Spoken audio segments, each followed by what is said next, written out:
में यही आ रहा है, कुछ फुटेजेस भी आ रही हैं, पूरा अफगानिस्तान रोड पे है और जिस तरह वो सेलिब्रेट कर रहे हैं। हारते पहले भी थे, कोई बात नहीं, हार जीत होती है, बट ऐसे नहीं आते थे, ये रिजल्ट्स नहीं आते थे, ये परफॉर्मेंस नहीं होती थी। गुर्दे की कमी है इस पाकिस्तान टीम में, गुर्दे की कमी।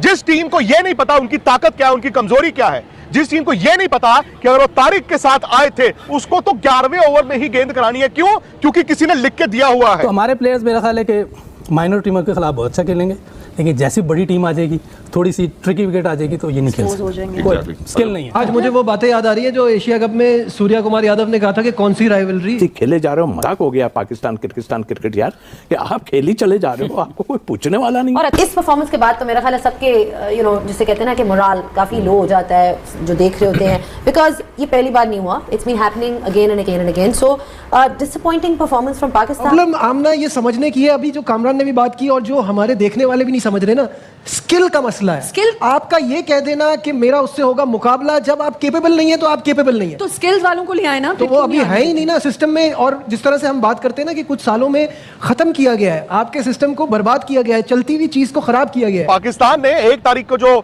ब्लैकमेल करना शुरू किया था, हम पे डिपेंडेंट है ब्रॉडकास्टर आईसीसी, और यार नुकसान कर दिया उन्होंने आज। राजीव पूछिए कैसे?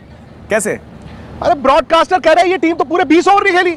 अरे 2 ओवर कम खेले यार, वो उतनी कम एडवर्टाइजमेंट चली है ना।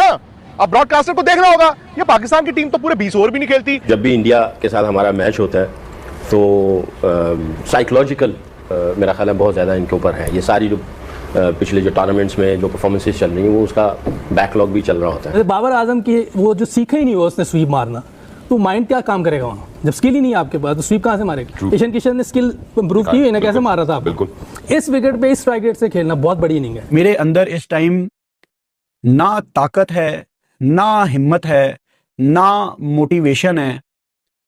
मुझे कुछ महसूस ही नहीं हो रहा कि आप इंडिया से वन साइडेड कैसे हार सकते हो। आपका ये मैच जीतना बड़ा ही इंपॉर्टेंट था, जैसा कि आज मोहसिन नकवी साहब भी पहुंचे हुए थे और बड़ी थपकियां दे रहे थे अक्सर प्लेयर्स को।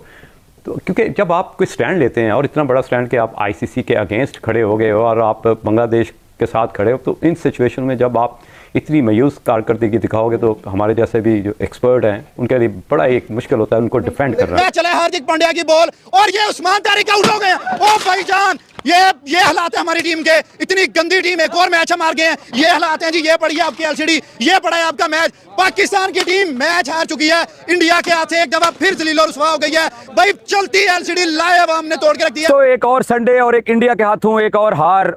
वो एक कहावत है ना कि बंदा मुर्गियां पाल ले, बंदा बदखे पाल ले, खरगोश पाल ले, तीतर पाल ले, लेकिन उम्मीद ना पाले। और इस टीम से तो कम से कम बिल्कुल ना बंदा उम्मीद पाले।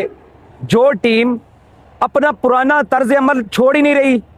मैं पिछले 3 दिन से ये चीख रहा हूं, चिल्ला रहा हूं कि बाबर आजम को बिठा के फखर जमान को या ख्वाजा नाफे को मौका दीजिए और शाहीन को बिठा के नसीम शाह को मौका दीजिए।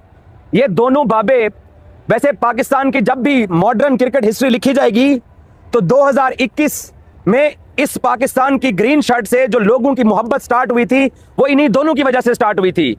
और आज पाकिस्तान के क्रिकेट फैंस इस टीम का साथ छोड़ रहे हैं, सपोर्ट छोड़ रहे हैं, नाराज हैं। और इन दोनों ने 2021 में इस टीम से कौम को जोड़ा था और आज कौम को मुतनफर भी यही दोनों कर रहे हैं। मैं किसी को जिम्मेदार करार नहीं देता। मैं साहबजादा को पहले ओवर में आउट होने पे जिम्मेदार करार नहीं देता। मैं साइम अयूब को जिम्मेदार करार नहीं देता। मैं किसी को जिम्मेदार करार नहीं देता। मैं इब्रार को स्कोर पड़ा उसको भी जिम्मेदार करार नहीं देता। मैं शाहीन अफरीदी और बाबर आजम को इस हार का जिम्मेदार करार देता हूं। भाई साहब, आप पिछले 10 साल से बाबर आजम और तकरीबन 7 साल से शाहीन अफरीदी पाकिस्तान की टीम में खेल रहे हैं। एक मैच आप इंडिया से वर्ल्ड कप का जीते हो और एक आपने एशिया कप का इंडिया से मैच जीता। ये वही सिमिलर कहानी है जो न्यूयॉर्क में हुई थी। 120 पे उनको आउट करने के बाद यही लोग थे जिन्होंने ये शो किया कि इनको गेम अवेयरनेस नहीं है। इस परफॉर्मेंस के बाद तो मेरा ख्याल है सबके जिसे कहते हैं ना कि मोराल काफी लो हो जाता है जो देख रहे होते हैं, बिकॉज ये पहली बार नहीं हुआ, it's been happening again and again and again. So disappointing performance from Pakistan. आपकी क्या थॉट्स हैं, कहाँ गलतियां हुई, ओवरऑल आप इस मैच को कैसे देखते हैं? ऑब्वियसली हार बता ही देती है कि बहुत सारी गलतियाँ की हैं और कुछ ऐसी गलतियाँ हैं जो कि बिल्कुल सामने हैं, जो सामने नहीं हैं। जो पीछे कतर धरता है उनको भी समझ आ गई होगी कि क्यों हमसे गलतियाँ पीछे जो बैक एंड पे हो रही हैं। सामने वाली गलतियाँ ये हैं कि मैं ये समझता हूँ कि जब भी इंडिया के साथ हमारा मैच होता है तो साइकोलॉजिकल मेरा ख्याल है बहुत ज़्यादा इनके ऊपर है। ये सारी जो पिछले जो टूर्नामेंट्स में जो परफॉर्मेंसेस चल रही हैं वो उसका बैकलॉग भी चल रहा होता है। तो आई थिंक इनको सबसे पहले तो अपने माइंड को फिक्स करना पड़ेगा कि किस माइंडसेट से हमें अंदर जाना है। क्लैरिटी ऑफ एवरीथिंग, रोल है या क्लैरिटी ऑफ एग्जीक्यूशन है, किस तरीके से एग्जीक्यूट करना है, अपना पोटेंशियल जो है उस पोटेंशियल पे कैसे खेलना है। मैं ये समझता हूँ आज के मैच में हमने अपने पोटेंशियल पे खेला ही नहीं है। जिस पोटेंशियल पे आप हैं, जिस पोटेंशियल पे आपने परफॉर्मेंसेस दी हुई हैं, उससे आप ब्लो रहे, बहुत ही ब्लो परफॉर्मेंस की है आपने। आई थिंक सलमान को उसने बड़ी दिलेरी की कि उसने जो आज बॉलिंग की, इतनी अच्छी बॉलिंग की उसने। 2 ओवर, भाई तुम 4 ओवर कर सकते हो, 4 ओवर करने चाहिए थे। और ये ऐसी पिच थी जिसके ऊपर फिंगर स्पिनर को और लाइन और लेंथ का कंट्रोल मिलता है और ऐसी पिच के ऊपर गेंद जो है ना वो अच्छा ग्रिप हो रहा है। तो आपको 4 ओवर करने चाहिए थे। और मैं गिला करूंगा स्पोर्ट्स स्टाफ से भी, अगर कोई बॉलिंग कोच था या हेड कोच था, उसको पीछे से इंडिकेशन रिमाइंडर कॉल्स चलते हैं। रिमाइंडर प्रॉब्लम आमना ये समझने की है, अभी जो कामरान ने भी बात की और जो हमारे देखने वाले भी नहीं समझ रहे ना, स्किल का मसला है। स्किल आपका ये कह देना कि मेरा उससे होगा मुकाबला, जब आप केपेबल नहीं है तो आप केपेबल नहीं है, तो स्किल्स वालों को ले आए ना, तो वो अभी है ही नहीं ना सिस्टम में। और जिस तरह से हम बात करते हैं ना कि कुछ सालों में खत्म किया गया है, आपके सिस्टम को बर्बाद किया गया है, चलती हुई चीज को खराब किया गया है। पहले तो ऐसा नहीं था, हम हारते पहले भी थे, कोई बात नहीं, हारते हार जीत होती है, बट ऐसे नहीं हारते थे, ये रिजल्ट्स नहीं आते थे, ये परफॉर्मेंस नहीं होती थी। भाई मैं आप दोनों से एक सवाल करना चाहती हूँ, क्या ये अपनी फिटनेस पे काम करते हैं ये स्पोर्ट्समैन जो ये सारे हमारे बिल्कुल प्लेयर्स करते होंगे ऐसे ही खेल जैसे और प्लेयर्स करते हैं? देखिए फिटनेस सिर्फ खाली फिटनेस ट्रेनिंग करने से नहीं आती, क्रिकेट खेलने से भी आती है, ग्राउंड में टाइम स्पेंड करने से आती है, आप लंबी क्रिकेट खेल के आती है, फिर आप मेंटली भी स्ट्रांग होते हैं, फिटनेस लेवल भी बेहतर होता है। फिर आप उसके ऑफ सीजन में आप क्या करते हैं, ऑफ सीजन में हमारे सारे लीगों में चले जाते हैं, हमारी डोमेस्टिक क्रिकेट नहीं खेल रहे होते। क्या कोच का प्लान था, कुछ समझ नहीं आया, कोई आइडिया नहीं हुआ क्या कोच ने प्लान दिया हुआ था। ईशान किशन का हमने मैच स्टार्ट होने से पहले बताया था, मिडल एंड लेग पे उसको बॉल नहीं करनी, ऑफ स्टंप से बाहर, वो उधर ही बॉलिंग करते जा रहे हैं। शाहिन शाह क्या बॉलिंग कर रहा है, मैंने पहले ही कहा था उसकी जगह सलमान को खेलना चाहिए। पहला ओवर दे दो तब भी मार खाता, आखिरी ओवर दे दो तब भी मार खाता है। तो मेरा ख्याल है कि ना पेस है ना स्विंग है। अगर आप पांड्या को देखें वो स्विंग कर रहा है, हालांकि अगर पहली बारी हमारी आ जाती तो मेरा ख्याल हमें और ज़्यादा मुश्किल होती। मुझे लगता है अंडर 100 पे ना आउट हो जाते, क्योंकि ग्रिप हो रहा था, बॉल स्पन भी अच्छा हो रहा था। तो ये पाकिस्तान की गुड लक थी कि टॉस जीत गए थे। बाकी अगर ओवरऑल शादाब की बॉलिंग देखें, वो भी सारी टांग पे करता जा रहा है। हालांकि अगर वो रॉन्ग वन उसको करता रहता ऑप्शन से बाय तो वो ज़्यादा मुश्किल। तो कोच मेरा ख्याल है बाहर बैठ के कुछ समझ नहीं आ रही कि उसने क्या इनको गेम प्लान दिया है, क्या ये करना चाह रहे थे, कोई आइडिया नहीं हुआ, बिल्कुल यूजलेस लग रहा है। उनका कप्तान जो है वो बता रहा है कि कैसे खेलना है उस्मान को, वैसे बॉलिंग करके बता रहा है। इनकी तैयारी आपको नजर ही आ गई होगी इन्होंने क्या तैयारी की हुई थी। टीमों के सामने आप 32 बॉलों में 46 रन कर लें तो समझते हैं हर चीज़ सही है। हाँ, वो उसी में खुश है और उनके फैंस भी खुश हैं। जिनको ये नहीं पता कि बाबर आजम नंबर 4 का बैटर है ही नहीं। जब वो सिलेक्ट हुआ है और खेला, हमने जब बोला था, कामरान भी हमारे साथ था, जब कहा था कि भाई ये नंबर 4 का बैटर नहीं है, नहीं है, नहीं है, नहीं मानते तो करो जो करना। आज मुझे वो बातें याद आ रही है जो एशिया कप में सूर्या कुमार यादव ने कहा था कि कौन सी राइवलरी, ये जो एक साथ और ये सॉरी राइवलरी पे जो आप बात करें ना, अच्छा हम छोटे आप किसी मैं अपनी ये तो फैक्ट्स पे बात करें ना, क्रिकेट रिलेटेड बातें करेंगे जो हमें चीज़ें नहीं पता होंगी, टेक्निकल जो भी होंगी। एक मुझे सिर्फ ये बात समझ नहीं आई कि लास्ट टाइम ये हैंडशेक्स नहीं हुए और वो एक राइवलरी तो अलग बात है, लेकिन एक स्पोर्ट्समैन स्पिरिट भी नहीं था। अगर मेरे से कोई हाथ ना मिलाए मैं तो फिर उसे कहूँ कि मैं तो इसे घर तक पहुंचा के आऊंगी, ये तो घर तक भी नहीं पहुंचा के आते। आपका ये मैच जीतना बड़ा ही इंपॉर्टेंट था, जैसा कि आज मोहसिन नकवी साहब भी पहुंचे हुए थे और बड़ी थपकियां दे रहे थे अक्सर प्लेयर्स को। तो क्योंकि जब आप कोई स्टैंड लेते हैं और इतना बड़ा स्टैंड कि आप आईसीसी के अगेंस्ट खड़े हो गए हो और आप बांग्लादेश के साथ खड़े हो, तो इन सिचुएशन में जब आप इतनी मायूस कारकर्दगी दिखाओगे तो हमारे जैसे भी जो एक्सपर्ट हैं उनके लिए बड़ा एक मुश्किल होता है उनको डिफेंड करना। बात ये है कि मोहसिन नकवी साहब तो थपकियां ही दे सकते हैं ना। देखिए उनका जो काम था उन्होंने तो A+ किया, उन्होंने आईसीसी के सामने स्टैंड लिया, उन्होंने बांग्लादेश को उसका हक दिलाया, उन्होंने इंडिया को उसकी नानी याद दिलाई, छठी का दूध याद कराया।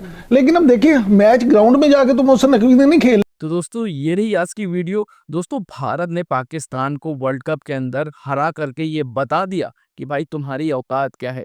जी हाँ दोस्तों, भारत ने आईसीसी T20 वर्ल्ड कप में पाकिस्तान को 8वीं बार हराया है और ये बता दिया है कि भाई बाप बाप होता है और बेटा बेटा ही रहता है। अब तो चलो दोस्तों बेटा कहने से भी हमें शर्म आती है, क्योंकि तुम उस लायक के बचे ही नहीं हो, और ना ही दोस्तों हमें तुम्हें बेटा कहने का कोई शौक है। लेकिन दोस्तों पाकिस्तान के बैटर्स की औकात भारतीय बॉलर्स ने दिखा दी कि भाई तुम किसी काबिल नहीं हो भारतीय टीम के साथ मैच खेलने के लिए। जिस तरीके से दोस्तों T20 के अंदर टॉस का बहुत अहम योगदान होता है, जबकि पाकिस्तान ने टॉस जीता भी और अपने मन मुताबिक चूज किया कि भाई मुझे बॉलिंग करनी है पहले। अब दोस्तों टॉस हारकर भारतीय टीम जब बैटिंग करने आई तब बहुत उम्मीद थी अभिषेक शर्मा से, क्योंकि जिस तरीके से अभिषेक शर्मा फॉर्म में है और साथ ही साथ ईशान किशन के क्या कहने, उनकी जो फॉर्म है वो तो हमें पता है, लेकिन उम्मीदें थी अभिषेक शर्मा से। हालांकि दोस्तों अभिषेक शर्मा ने आज के मैच में हमारी उम्मीदों पर पानी फेर दिया और वो 0 रन ही बनाकर वापस पवेलियन की ओर लौट गए। उसके बाद दोस्तों एंट्री होती है तिलक वर्मा की और तिलक वर्मा के साथ मिलकर ईशान किशन ने ताबड़तोड़ रन बनाए और ईशान किशन ने दोस्तों शानदार अर्धशतक लगाकर ये बता दिया कि भाई अभी हम खड़े हैं यहाँ पर। फिर दोस्तों तिलक वर्मा के आउट होते ही कप्तान सूर्य कुमार यादव की एंट्री होती है और कप्तान सूर्य कुमार यादव ने ईशान किशन के साथ मिलकर भारतीय स्कोर बोर्ड को बहुत ही तेजी से बढ़ाया। आखिर में दोस्तों शिवम दुबे और रिंकू सिंह ने कुछ बेहतरीन शॉट खेले,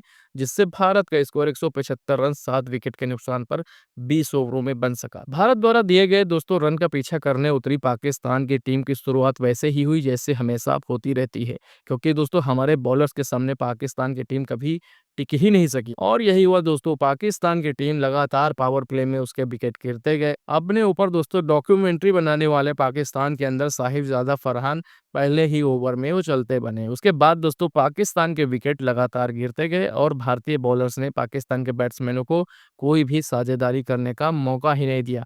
आखिरकार दोस्तों पाकिस्तान की टीम 18 ओवर में ही पूरी की पूरी ऑल आउट हो गई और मात्र 114 रन ही बना सकी और भारत ने यह मैच 61 रनों से अपने नाम कर लिया और बता दिया कि भाई बाप कौन है। तो चलिए दोस्तों आज की वीडियो को ज़्यादा लंबा ना करते हुए वीडियो करते हैं यहीं पर ख़त्म और मिलते हैं दोस्तों ऐसे एक और नए वीडियो में। बाकी आज की वीडियो कैसी लगी आप लोग अपनी राय ज़रूर हमारे साथ शेयर करें, साथ ही साथ दोस्तों अपना ढेर सारा ख्याल रखें। नमस्कार।